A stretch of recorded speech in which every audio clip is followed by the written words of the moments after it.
श्री स्वामी समर्थ. या आज मी तुम्हाला कुळथाची पिठी बनवायला शिकवते. हे कुळीद असतं, हे कुळथाचं पीठ आहे. हे 3 छोटे छोटे कांदे घेतले, हा कढीपत्ता आहे आणि हे 2 टोमॅटो घेतले आहेत आणि इकडे राय, जिरा आणि मेथी थोडी टाकायची, छान लागते म्हणून. आणि इकडे हळद, मसाला आणि हे मी हिंग घेतला आहे. तर चला मग आता आपण कसं बनवायचं ते मी दाखवते. थोडंसं तेल टाकून घ्यायचं. तेल 2-3 चमचे घ्यायचं, तुमच्या आवडीनुसार तेल घ्यायचं तुम्ही. आणि त्याच्यानंतर चांगलं कढून द्यायचं. 5 मिनिटं तेल कढलं तर त्याच्यामध्ये आपण हे टाकायचं, कढीपत्ता टाकायचा.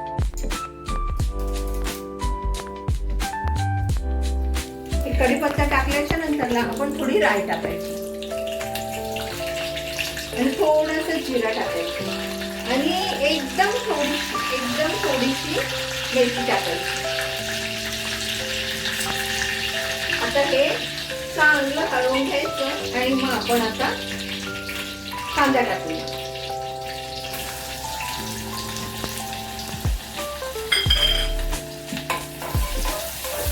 कांदा टाकून जरा चांगलं परतून घ्यायचं. पहिला आपण थोडीशी कोथिंबीर टाकून घेऊया आणि नंतरला आपण थोडंसं हे आपण टोमॅटो टाकून घ्यायचं. टोमॅटोला एकजीव करून घ्यायचा. हे टोमॅटो टाकून पूर्ण एकजीव करून घ्यायचं. आपण थोडं बारीक गॅस करायचं आणि एकजीव करून घ्यायचं. त्याच्यात आपण थोडंसं मीठ टाकायचं. मीठ तुम्ही चवीनुसार टाका. तुम्हाला जितकं पाहिजे तेवढं तुम्ही मीठ टाकू शकता. असं नाही 1 चमचा 2 चमचा नाही, तुम्हाला जसं आवडेल तसं तुम्ही मीठ टाकू शकता. आणि हे आपण असं चांगलं परतून घ्यायचं. आता हे परतून घेतल्याच्या नंतर ह्याच्यात थोडीशी हळद टाकायची आहे आणि थोडासा हिंग पण टाकायचा. मसाला टाकतात पण माझी मुलं मसाला खात नाही, तिखट नाही खात, म्हणून मी मसाला नाही टाकत.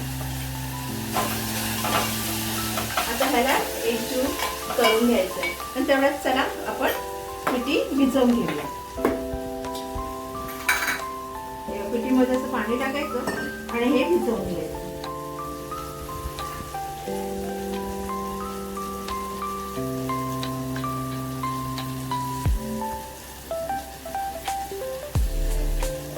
त्याला चांगलं भिजवून घ्यायचं.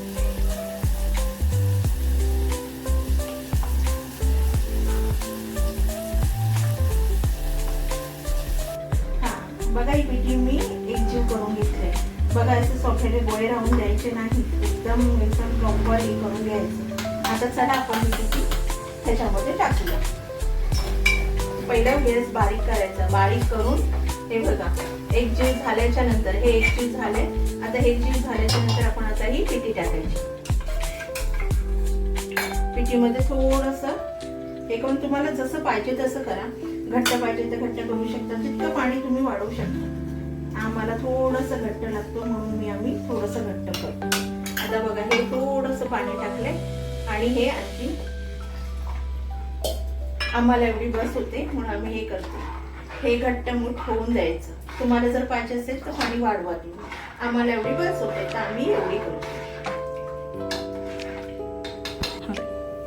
चला आता आपण हे ना थोडीशी आपण ही कोथिंबीर टाकून घेऊया वरून.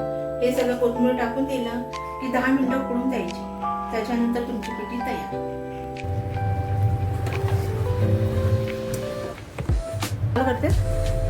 ही आपली पिठी आता तयार झाली आहे. बघा कशी छान आणि सुंदर वाटते. खायला पण तेवढी टेस्टी वाटते आणि थंडीतून खूप छान वाटते.